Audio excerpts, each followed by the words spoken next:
Backstories. Every character's got one, and for Hoyoverse games, the tragic ones are a dime a dozen. Like for example, the many orphan characters, or the immortal warrior doomed to watch all of her friends die for thousands of years. Or the powerless girl forced to act as a god and run her nation for 500 years. Yeah, these backstories get sad, but not as sad as this one. Because I'm about to explain to you just how bad it can get. Let me introduce you to Black Swan, a memo keeper who follows the path of remembrance. In-game, she is a wind-type nihility character. Now, you might be wondering why Hoyoverse designed a remembrance path follower as a nihility character. Trust me, that will make sense in a bit. So let's start from the beginning of what we know about her. Black Swan originates from Penacony, and at some point in her life, she joined the Garden of Recollection. This group comprises of the most devout followers of Fu Li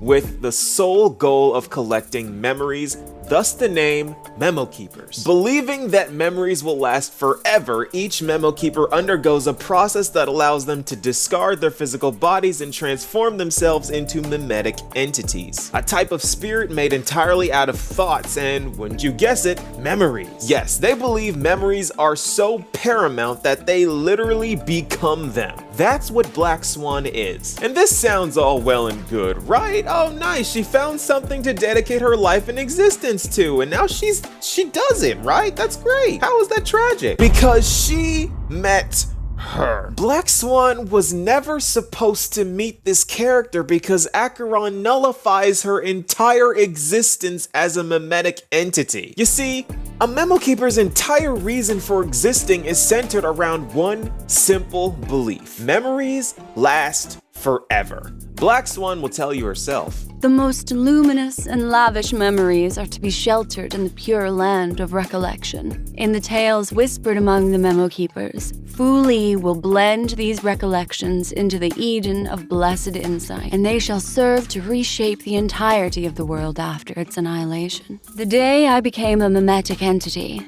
I saw my own corporeal body dissolve, people's memories precipitating, crystallizing, and then shattering in the flow of time. They gleamed with such brilliance, as if they were crystals with boundless facets. It was in that moment I grasped that everything is transient, but memories are eternal. But she was wrong. She had no idea how wrong she was, because as she peered into the memories of this mysterious Galaxy Ranger, she was met with an empty void eating away at the precious memories she was trying to read, the nihility. And as she looked into these memories being plunged into eternal darkness, she saw herself. She saw everything she had collected, the fate of her fellow Memo Keepers being consumed by this black, unfeeling, cold void for no known reason. Slowly being hunted down and eaten away until nothing but bone remained.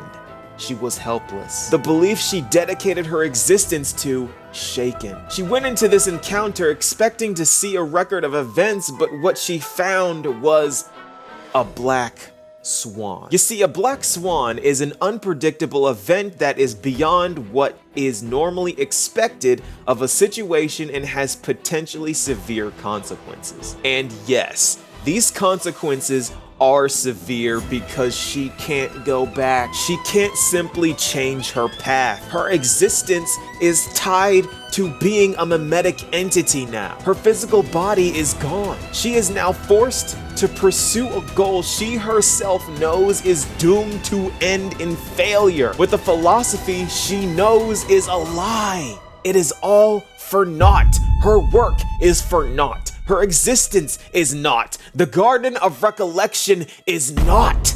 Nihility. She is free like the wind to collect all the memories she wishes to collect, but it is all for nothing because they will all be consumed by IX in the end. Wind, nihility.